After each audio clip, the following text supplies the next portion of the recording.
10 राज्यों की 96 सीटों पर वोटिंग चल रही है और विस्तार न्यूज का महा कवरेज चल रहा है। उसी में आ जाते हैं। मध्य प्रदेश की 8 सीटों पर भी मतदान जारी है। 17 करोड़ से ज्यादा यानी कि 17 करोड़ 70 लाख लोग मतदाता जो हैं वोट डालने के लिए निकले हैं और चौथे फेज में कुल 1717 कैंडिडेट्स मैदान में हैं।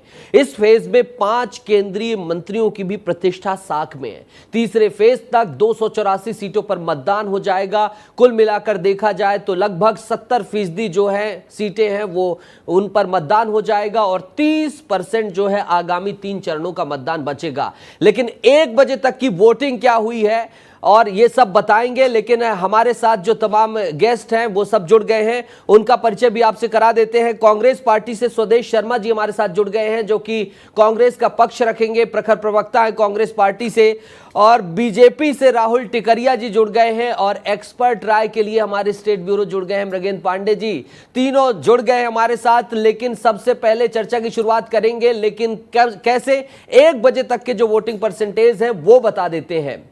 तो देश की 96 सीटों पर अब तक 40.32% मतदान हुआ है। मध्य प्रदेश की 8 सीटों पर 48.52% मतदान हो गया है। देवास में 52.11, धार में 49.37% वोटिंग हुई है। इंदौर में 38.60%, खंडवा में 48.15% और खरगोन में 51.48%, मंदसौर में 50.39% और रतलाम में 51.13% और उज्जैन में 49.71%। कुल मिलाकर देखा जाए तो 1 बजे तक रतलाम, उज्जैन, धार, देवास, इंदौर, खंडवा इन सभी जगहों पर लगभग 50% वोटिंग हो गई है। हमारे साथ जुड़े हुए हैं स्वदेश शर्मा जी और राहुल टिकरिया जी। सबसे पहले स्वदेश जी का रुख करना चाहूंगा। स्वदेश जी, 50% से ज्यादा मतदान हो गया है, क्या कहता है मतदाता का मन? क्या कह रहे हैं आपके इंटरनल इनपुट्स इसको लेकर, मतदाता के मन को लेकर?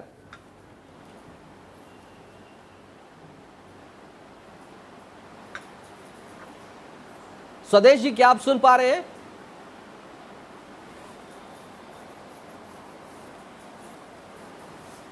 स्वदेश जी से हम फिर से जुड़ने की कोशिश करेंगे। राहुल जी, 50% लगभग मतदान हो गया है, क्या उम्मीद, क्या आशा की किरण देख रहे हैं, क्या चीज देख पा रहे हैं आप? नितीश जी नमस्कार। देखिए, सबसे पहली बात तो चौथे चरण का चुनाव चल रहा है और जिस प्रकार से मध्य प्रदेश के मतदाता 1 बजे तक 50% मतदान कर चुके हैं, ये दर्शाता है कि एक बम्पर मतदान का प्रतिशत मध्य प्रदेश में निकल कर आएगा।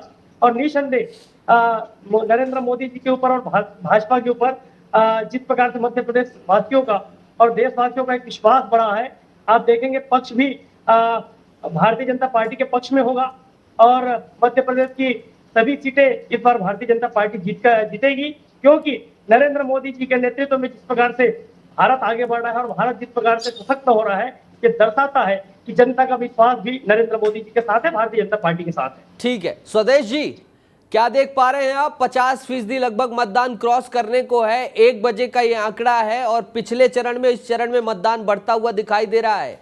पिछली बार आप ध्वस्त थे, शून्य थे, हाँ, इस बार कोई उम्मीद?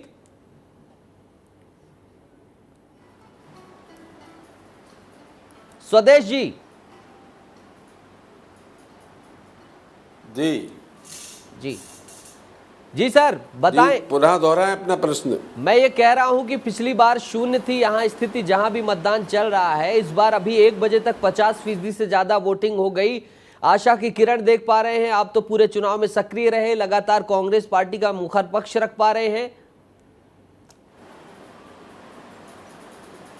देखिए गर्ग जी, ये हालात देश के सबको पता है। मैं अकेले मध्य प्रदेश छत्तीसगढ़ की बात नहीं कर रहा हूँ। मध्य प्रदेश छत्तीसगढ़ में तो कांग्रेस को खोने के लिए कुछ था नहीं, लेकिन अब जितना इतना पाए गई। आप छत्तीसगढ़ की बात कर लो, मैं तो उस समय से राजनीति में सक्रिय हुआ जब मध्य प्रदेश छत्तीसगढ़ एक था। चाहे आप वहाँ कोरबा की सीट देख लीजिए, चाहे बस्तर की सीटें देख लीजिए। मैं समझता हूँ कांग्रेस का बहुत जबरदस्त प्रदर्शन है। कांग्रेस पाएगी। भारतीय जनता पार्टी को जब मध्य प्रदेश छत्तीसगढ़ नुकसान दे रहा है, आप पूरे देश की अगर चर्चा करेंगे तो पूरे देश में जो हालात 2019 में भाजपा के थे, जितने बढ़त में भाजपा थी, डाउन होती चली जा रही। भाजपा और एनडीए गठबंधन इतना पीछे हो गया है कि माननीय प्रधानमंत्री महोदय की बॉडी लैंग्वेज के साथ साथ जबान भी फिसलने लगी है, मानसिक संतुलन गड़बड़ाने लगा है। पहली बार इतिहास में हमने देखा है कि किसी प्रधानमंत्री ने, कोई भी किसी भी दल का प्रधानमंत्री हो, चुनाव के दौरान आचार संहिता लगी हो, जब पैरा फर्स्ट का उसने उल्लंघन किया और हिंदू मुस्लिम पर वोट मांगने की बात की।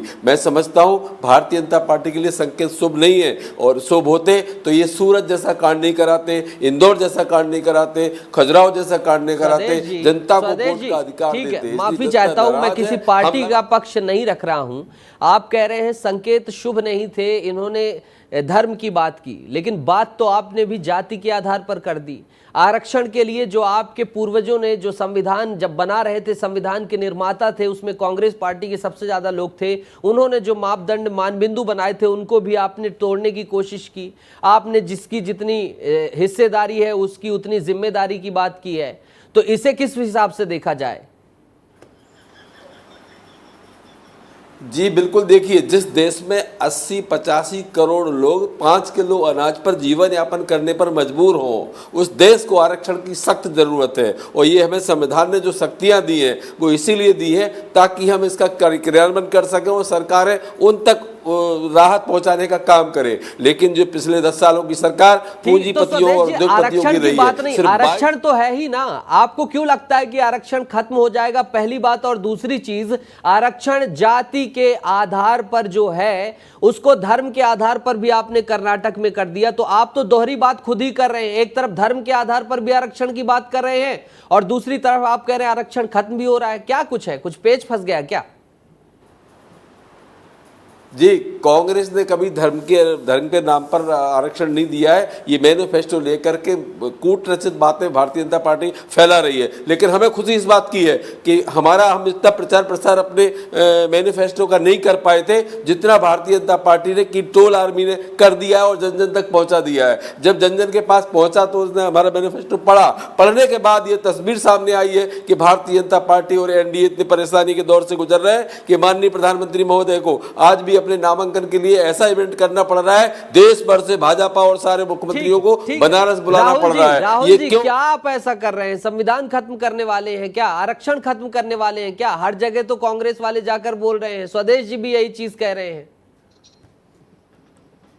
रितेश जी, कांग्रेस का ये भय है। कांग्रेस को पता है कि 2024 का जो चुनाव है वो इनके लिए इतिहास में सबसे खराब चुनाव होने वाला है। सबसे सीटें अगर इतिहास में कम आने वाली है कांग्रेस के पास तो ये 2024 का चुनाव होगा।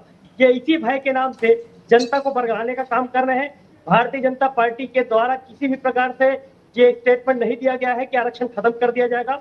जिस पर भी जो आवश्यकता होगी वो नियमतः समय समय पर बदलाव होते हैं, लेकिन ये समाप्त करने का जो विषय है ये कांग्रेस स्वयं भ्रम फैला रही है। और जिस प्रकार से देशवासियों का और तो और देश के बाहर भी लोकप्रियता नरेंद्र मोदी जी की है। कुल मिला के भारत आगे बढ़ रहा है, की जो भारत बदलने की सशक्त बात हो रहा चारों है। तरफ से आप भाजपा कहने लगी जनता नरेंद्र मोदी जी के साथ रहेगी। हम नहीं बदल रहे। और ये किसी भी प्रकार से भारतीय जनता पार्टी का 400 पार का नारा क्यों दिया?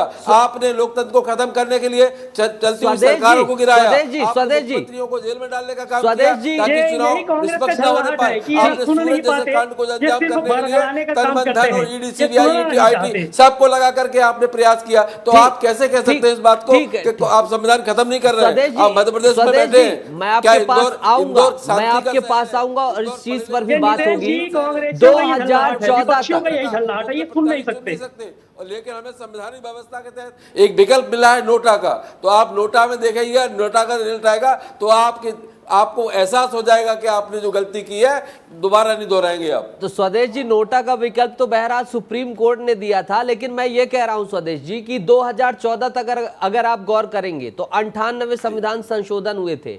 अभी 107वें संविधान संशोधन में है। 10 साल के कार्यकाल में इन्होंने 9 ही संविधान संशोधन किए हैं। इसका जवाब लूंगा। फिर भी क्यों लगता है आपको कि संविधान बदल गया?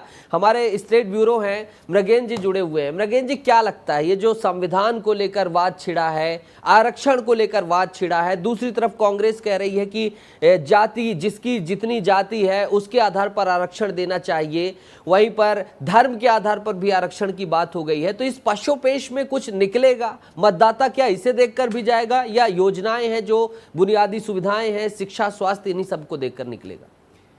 देखिए, जो आपने आरक्षण की बात कही, आरक्षण एक बड़ा मुद्दा है और कांग्रेस ये प्रयास कर रही है कि आरक्षण के मुद्दे को लेकर लोकसभा चुनाव में बढ़त बनाए।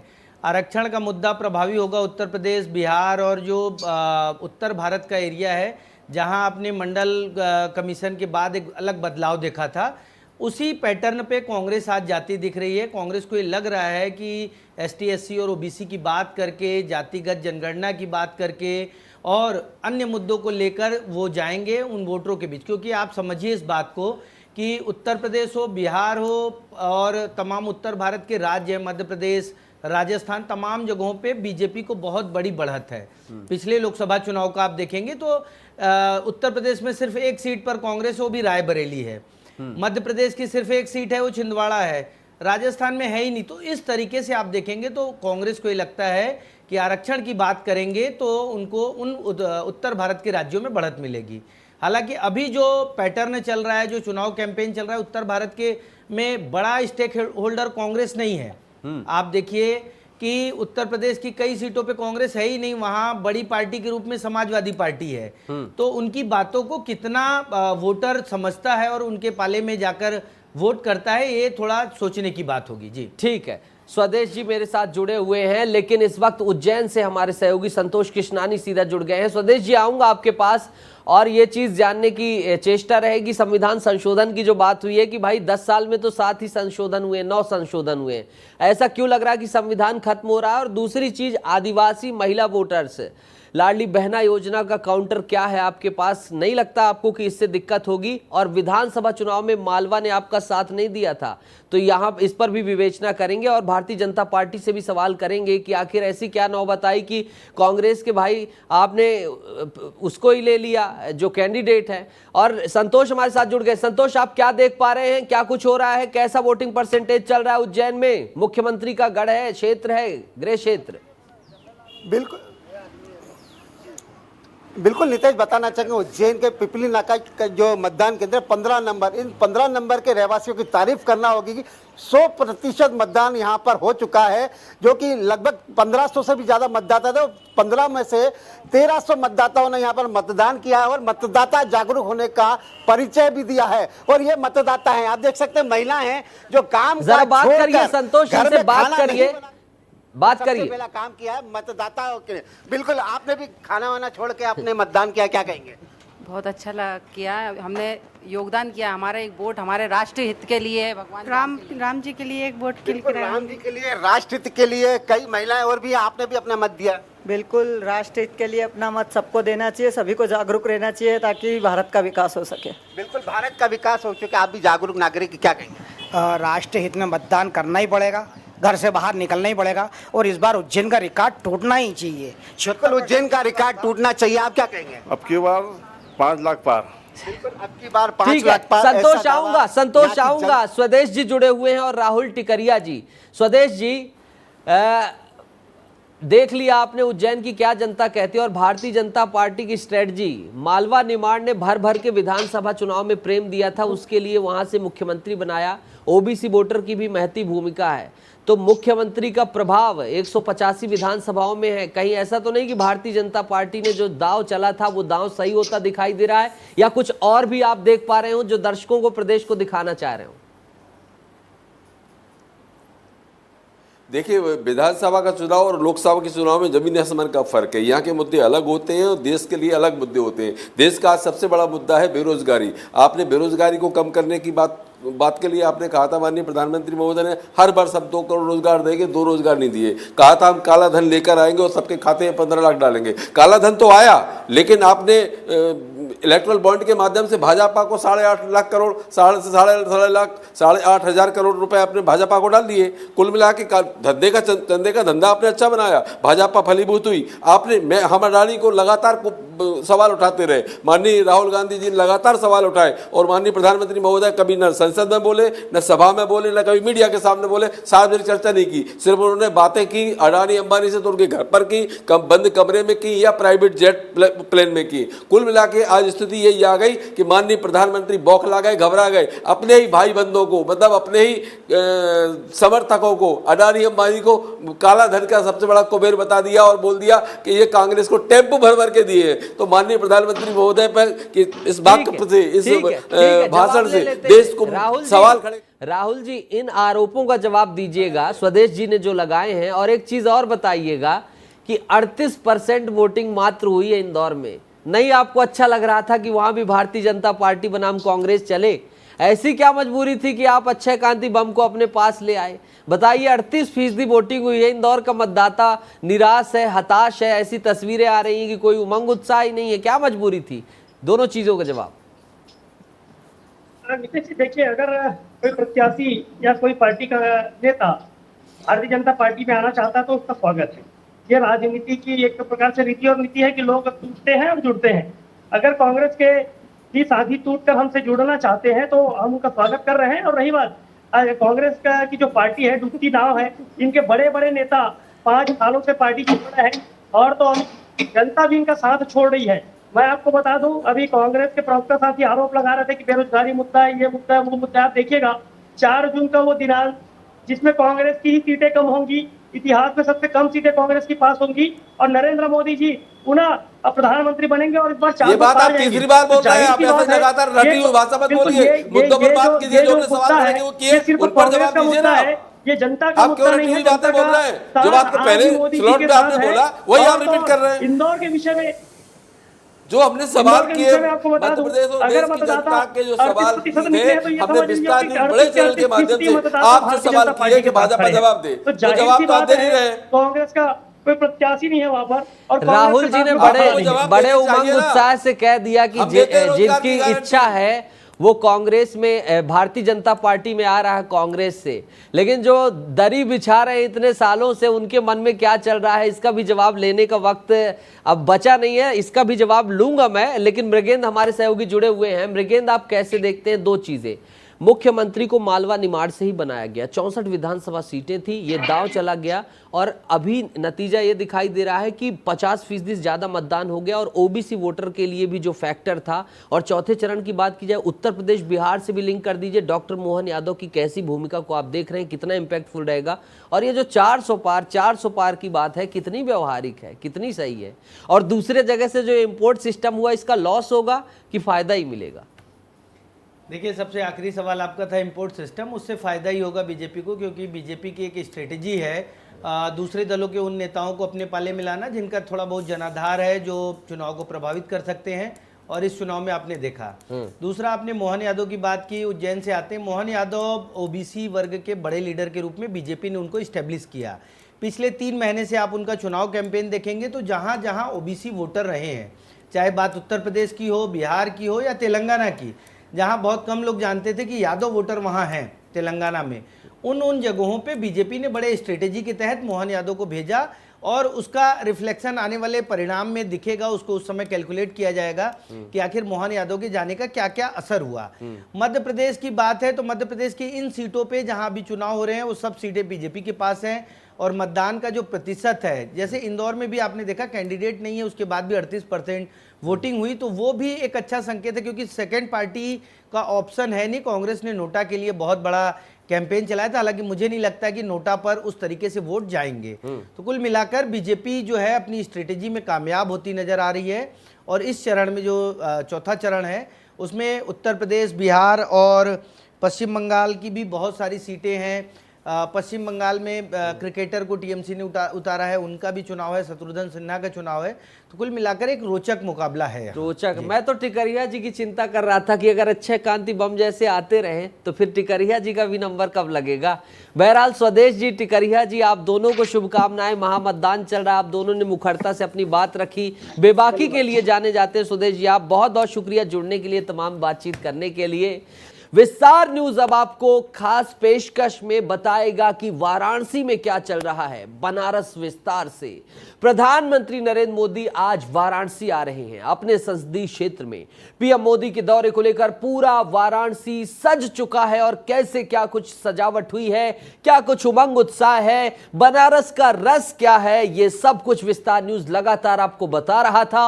और आज से और विस्तार से बताएगा। भव्य और दिव्य कवरेज विस्तार न्यूज की जारी है। बीएचयू गेट पर महामना पंडित मदन मोहन मालवीय की प्रतिमा पर माल्यार्पण कर मोदी आज रोड शो शुरू करेंगे। विस्तार न्यूज आज काशी की एक एक तस्वीर दिखाएगा। चप्पे चप्पे पर विस्तार न्यूज तैनात है। देखिए हमारे सहयोगी आदर्श सिंह की पहले यह रिपोर्ट। 12 करोड़ लोगों को किसान निधि मिल रही है और मिलती रहेगी, ये है मोदी की गारंटी। ऐसे पोस्टर के साथ पूरा बनारस जो है पटा हुआ है, यानी मोदी की केंद्रीय योजनाओं के बारे में बताया गया है। और इसके साथ साथ आज पीएम मोदी जो रोड शो करने वाले हैं, उस रोड शो को लेकर क्या कुछ तैयारियां हैं वो हम आपको दिखाते हैं। इस वक्त हम बीएचयू गेट पर मौजूद हैं। बीएचयू गेट पर पंडित मदन मोहन मालवीय की प्रतिमा से ये शुरुआत होगी। अगर आप तस्वीरें देखें तो देख सकते हैं पंडित मदन मोहन मालवीय की उस प्रतिमा को सजाया गया है, संवारा गया है, फूलों से रंगा गया है। इसके साथ साथ नारी शक्ति का भी प्रदर्शन यहाँ पर देखने को मिलेगा। मैं अपने सहयोगी मुकेश से कहूंगा कि वो आपको इस तरफ की भी तस्वीर दिखाएं। ये बीएचयू का गेट है और इस गेट को अगर आप देखें तो उस तरीके से सजाया गया है ताकि पीएम मोदी जब यहाँ पर पहुंचे तो उनके स्वागत के लिए जो लोग यहाँ पर मौजूद रहेंगे उनको भी बेहतर अनुभव हो सके, अपने पीएम को, अपने सांसद को देखने का, समझने का। और इसके लिए बाकायदा व्यवस्था की गई है। ये वो पूरा रास्ता है जिस रास्ते से पीएम मोदी यहाँ से गुजरने वाले हैं। रोड शो करीब 6 किलोमीटर लंबा ये रोड शो होने वाला है। इस रोड शो में नारी शक्ति का प्रदर्शन कहा जा रहा है कि बड़ी संख्या में होने वाला है। 15 से 20 हजार महिलाएं जो हैं वो यहाँ पर आने वाली हैं। पीएम मोदी के इस रोड शो में स्वागत में रहेंगी मौजूद यहाँ पर। इसके साथ साथ पीएम मोदी का ये जो रोड शो है, इसके बाद पीएम मोदी पहुंचेंगे काशी टेम्पल यानी बाबा विश्वनाथ के मंदिर पहुंचेंगे और वहां पर उस रोड शो का समापन होगा। कल पीएम मोदी अपना नामांकन करने वाले हैं और माना जा रहा है कि नामांकन में करीब 12 राज्यों के मुख्यमंत्री जो हैं वो भी शामिल होंगे। तो कुल मिलाकर एक भव्य तैयारी है। पीएम मोदी नामांकन से पहले रोड शो कर रहे हैं। तो रोड शो को लेकर भव्य तैयारी ना सिर्फ काशी की जनता कर रही है बल्कि इसके साथ साथ दूर दूर से लोग पीएम मोदी और साथ ही साथ अपने सांसद को देखने के लिए भी पहुंचे हुए हैं। कैमरामैन मुकेश दरियाब के साथ आदर्श सिंह, विस्तार न्यूज, वाराणसी।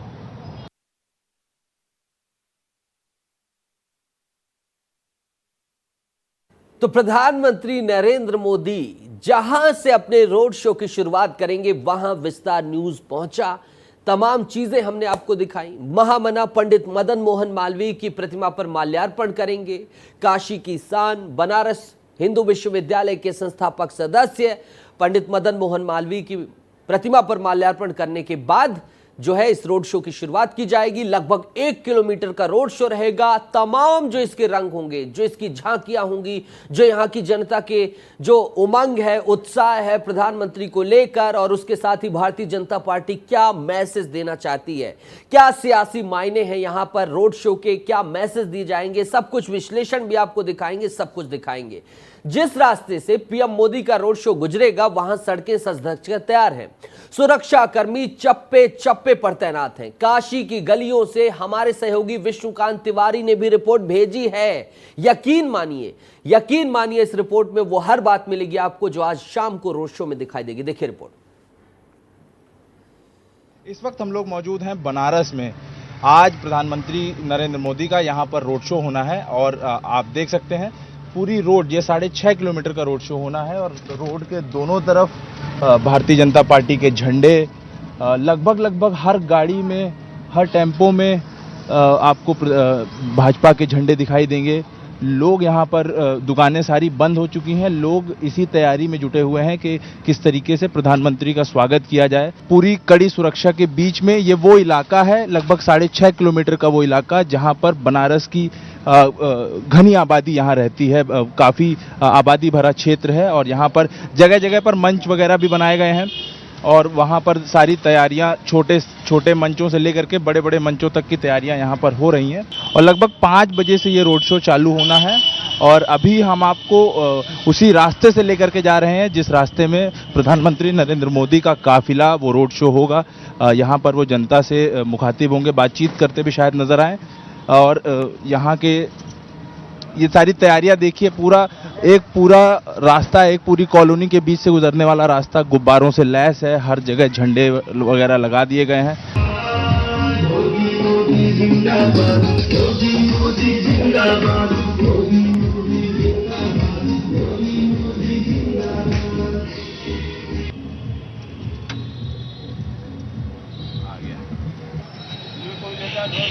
क्यों तैयारी कर रहे हैं? तैयारी मोदी जी आ रहे हैं तब न तैयारी कर रहे हैं। अच्छा, हाँ, कै बजे से काम करत हुआ है? हम लोग 6 बजे से आते हैं। सवेरे 6 बजे। आज काहे इतना साफ सफाई होता है? मोती के मारे हाँ? मोती आ रहे हैं। मोदी जी आ रहे हैं। जानते हैं कौन है मोदी जी? मोती जी हम लोग वोट देंगे, जीतेंगे मोती जी। Hello hi